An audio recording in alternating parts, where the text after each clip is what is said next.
তা আমরা দেখলাম যে থাইরয়েড অপারেশনের মাত্র ১ সপ্তাহ হলো। এর মধ্যে উনি ওনার স্বাভাবিক কাজকর্মে ফিরে এসেছেন। আসসালামু আলাইকুম। আমার সামনে একজন রোগী আছেন।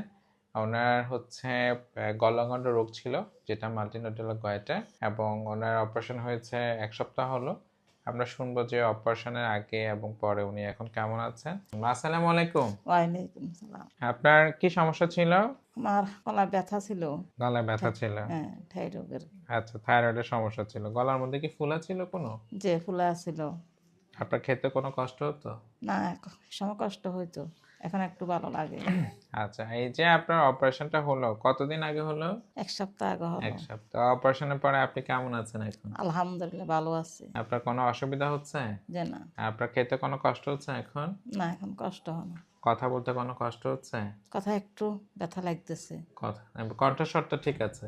যে আচ্ছা। তো আমরা দেখলাম যে অপারেশনের পরবর্তী সময়ে উনি বেশ সুস্থ আছেন। উনি খাবার-দাবার খেতে পারেন। আপনার কি এরকম মনে হয় যে আপনার যে স্বাভাবিক কাজগুলো আছে এগুলো কি আপনি করতে পারছেন এখন? হাঁটাচলা করা, রান্না করতে পারে, হাঁটা সব কাজ করতে পারেন? সব কাজ করতে পারে। আলহামদুলিল্লাহ, আলহামদুলিল্লাহ। তো আলহামদুলিল্লাহ। আমরা দেখলাম যে থাইরয়েড অপারেশনের মাত্র ১ সপ্তাহ হলো। এর মধ্যে উনি ওনার স্বাভাবিক কাজকর্মে ফিরে এসেছেন। উনি স্বাভাবিক কাজকর্মগুলো ওনার করতে পারেন, নিজের কাজগুলো করতে পারেন। উনি খেতে পারেন, ওনার কণ্ঠস্বরে কোনো অসুবিধা নাই। পাশে ওনার ছেলে আছে, আমরা একটু শুনবো যে অপারেশনের পরে তার অনুভূতি কি। হ্যাঁ, আসসালামু আলাইকুম। তোমার কি নাম? তানভীর হোসেন। তানভীর হোসেন। তানভীর, তুমি আমাকে বলো যে অপারেশনের আগে তোমার কেমন মনে হচ্ছিল? অনেক ভয়ে ছিলাম যে এই রোগের পরে অপারেশনের পরে কি হয় না হয়, কিন্তু আলহামদুলিল্লাহ যতটা ছিল ভিতরে, কিন্তু ওরকম কিছু হয় না। আলহামদুলিল্লাহ। এখন তোমার আমার মনের মধ্যে অনেক ভয় ছিল? অনেক ভয় ছিল।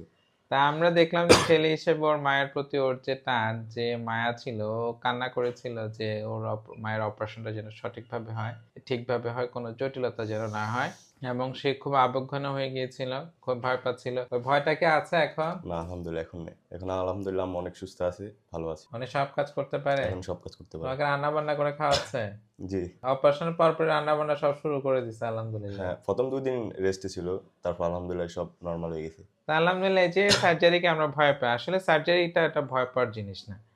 আমরা যেটা রোগীদের মধ্যে দেখি যে ওরা দেরি করতে চায়, যে আমি সার্জারিটা পরে করি, অন্য কোনো ওষুধ আছে কিনা, করলে কোনো ক্ষতি হবে কিনা। আমরা we should not fear the surgery and don't do the delay. আমরা সার্জারিটাকে ভয় পেতে যেটা করি, আমরা দেরি করে ফেলি, এবং এই ছোট ছোট টিউমারগুলো দেখা যায় যে অনেক বড় হয়ে যায়, যেটা রোগীর পক্ষে পরবর্তীতে অপারেশন করা কষ্টসাধ্য হয়ে যায়। সার্জন বা ফিজিশিয়ান যিনি থাকেন তার জন্য কষ্টসাধ্য হয়ে যায়, এবং সবচেয়ে যেটা বেশি ইম্পর্টেন্ট, ট্রিটমেন্টের খরচটা অনেক বেড়ে যায়। তা আমরা সতর্ক হই। আমাদের থাইরয়েড